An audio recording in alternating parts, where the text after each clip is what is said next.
ನೋಡಿ ಇಲ್ಲಿ ಕರೆಕ್ಟ್.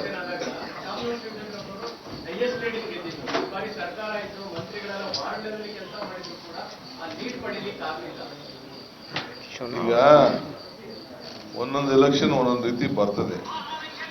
ಈಗ ಇಲ್ಲಿ ಬಾಗಲಕೋಟೆಯಲ್ಲಿ ಇಷ್ಟು ಲೀಡ್ ಬಂದ್ಬಿಡ್ತಲ್ಲ, ಅದಕ್ಕೇನ್ ಹೇಳ್ತೀರಿ ನೀವು? 23,000 ಬಂದ್ಬಿಟ್ಟಿದೆಯಲ್ಲ, ಅದಕ್ಕೇನ್ ಹೇಳ್ತೀರಿ ನೀವು? ಇಲ್ಲೂ ಒಗ್ಗಟ್ಟೆ ಮಾಡಿದ್ದಾರೆ ನಡಿ.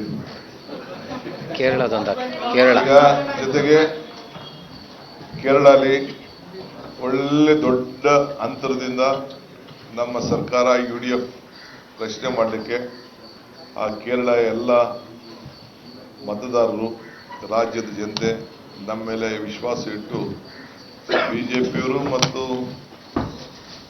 LDFನವರು ಇಬ್ರು ಒಳಗಡೆ ಸೇರ್ಕೊಂಡ್ರು ಕೂಡ ನಮಗೆ ಆಶೀರ್ವಾದ ಮಾಡಿದ್ದಾರೆ. ಅವರು ಕೂಡ ನಾನು ಅಭಿನಂದಿಸ್ತೇನೆ. ತಮಿಳುನಾಡಲ್ಲೂ ಕೂಡ ನಮ್ಮ DMK ಸೋತಿರ್ಬೋದು, ಆದರೆ ಬಿಜೆಪಿ ಅಂಗಪಕ್ಷವನ್ನು ಅಲ್ಲೂ ಕೂಡ ಸೋಲಿಸಿ ಕಮ್ಯುನಲ್ ಫೋರ್ಸಸ್ನ ದೂರ ಇಟ್ಟಿದ್ದಾರೆ. ಅದಕ್ಕೂ ಕೂಡ ಈ ಸಂದರ್ಭದಲ್ಲಿ ಅವರು ಕೂಡ ನಾನು ಈ ಸಂದರ್ಭದಲ್ಲಿ ಅಲ್ಲಿ ಮತದಾರರು ಕೂಡ ನಾನು ಈ ಸಂದರ್ಭದಲ್ಲಿ ಅಭಿನಂದಿಸಲಿಕ್ಕೆ ನಾನು ಬಯಸ್ತೇನೆ. ನಾನಿಲ್ಲ, ನನಗೆ ನಮ್ಮ ಪಾರ್ಟಿ ಎಷ್ಟು ಹೇಳ್ತದೆ ಅಷ್ಟರಲ್ಲಿರೋ ನಾನು ಮಿಕ್ಕಿದೆಲ್ಲ ತಲೆ ಕೆಡಿಸ್ಕೊಳ್ಳೋದಲ್ಲ. ನನಗೇನು ಪಾರ್ಟಿ ಏನು ಕೆಲಸ ಹೇಳ್ತದೆ ಆ ಕೆಲಸ ಮಾಡೋಣ ಅಷ್ಟೇ.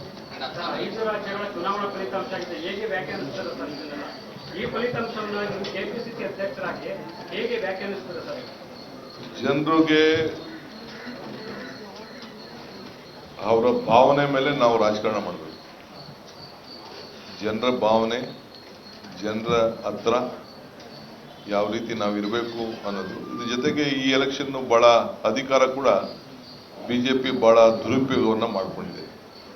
ವಿಶೇಷವಾಗಿ ವೆಸ್ಟ್ ಬೆಂಗಾಲಲ್ಲಿ, ಅಸ್ಸಾಂನಲ್ಲಿ, ತಮಿಳುನಾಡಿನಲ್ಲಿ ಎಲ್ಲ ಕೂಡ ಬಹಳ ದೊಡ್ಡ ಮಟ್ಟದಲ್ಲಿ ಅಧಿಕಾರನ ದುರುಪಯೋಗವನ್ನು ಮಾಡಿದ್ರು. ರಾಜ್ಯನ ಹಾಳು ಮಾಡ್ಕೊಂಡಿದ್ದೀವಿ. 2,50,000 ಹೊರಗಡೆ ಸೆಂಟ್ರಲ್ ಫೋರ್ಸಸ್ನ ಹಾಕಿ ಎದುರಿಸಿ ಬೆದರಿಸಿ 90 ಲಕ್ಷ ವೋಟ್ನ ತೆಗೆದಾಕಿ ಎಲೆಕ್ಷನ್ ಮಾಡಿದ್ದಾರೆ. I should be on. I should live on positive hope. always. I also live on hope. In future also I will live on hope. Of course, you see my press conference in Kerala. You see my speeches in Kerala. I was confident that we will win a margin of 2/3 majority. That was my full prediction on this election. ಇಂಗ್ಲಿಷಲ್ಲಿ ಬೇಕಾ? ಇಂಗ್ಲಿಷಲ್ಲಿ ಬೇಕಾ?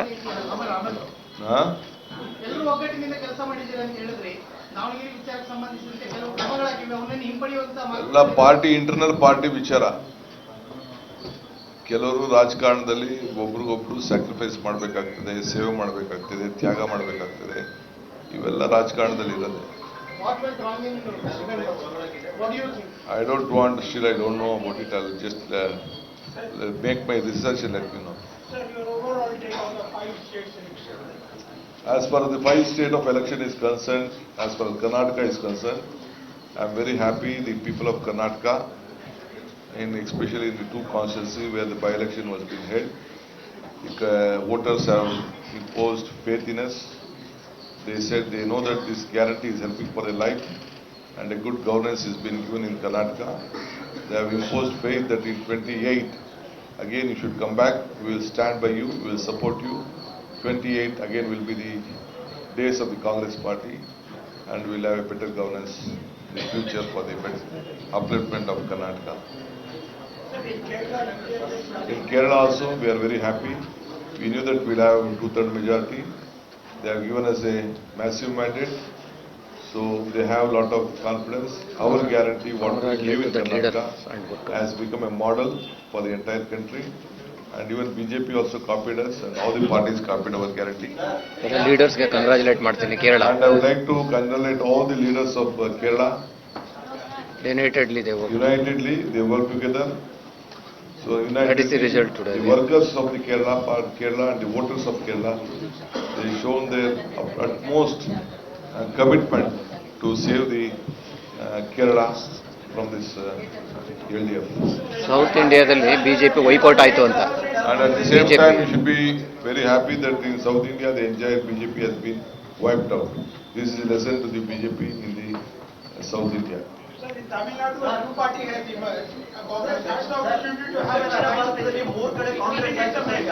ದಕ್ಷಿಣ ಭಾರತದಲ್ಲಿ 3 ರಾಜ್ಯಗಳಲ್ಲಿ ಕಾಂಗ್ರೆಸ್ ಆಯಿತು. ಅದರಲ್ಲಿ ಮೊದಲ ಅಧಿಕಾರಕ್ಕೆ ಬಂದಂತ ಕರ್ನಾಟಕದ ನಾಯಕತ್ವದ ವಿಚಾರ ಈಗ ಸೆಟ್ರೇಟ್ ಆಗುತ್ತೆ ಸರ್. ಇದೆಲ್ಲ ಟೈಮ್ ಅಲ್ಲ, ಇದು ನಡೀರಿ ಮಾತಾಡೋಣ. ಇನ್ನ ಇದು ಜಾಸ್ತಿ ನಿರ್ಭೀತ, ನಿಷ್ಪಕ್ಷಪಾತ, ವಿಶ್ವಾಸಾರ್ಹ ಸುದ್ದಿಗಳಿಗೆ ಮತ್ತೊಂದು ಹೆಸರಾಗಿರೋ ನ್ಯೂಸ್ 18 ಕನ್ನಡ ಈಗ ಆಪ್ನಲ್ಲೂ ಲಭ್ಯ ಇದೆ. ದಯವಿಟ್ಟು ಇಲ್ಲಿರೋ QR ಕೋಡ್ ಅನ್ನ ಸ್ಕ್ಯಾನ್ ಮಾಡಿಕೊಂಡು ಆಪ್ ಡೌನ್ಲೋಡ್ ಮಾಡೋದಕ್ಕೆ ಮರಿಬೇಡಿ. ನಿಮ್ಮ ಬೆಂಬಲ ಹೀಗೆ ಸದಾ ನಮ್ಮೊಂದಿಗಿರಲಿ. ಧನ್ಯವಾದ.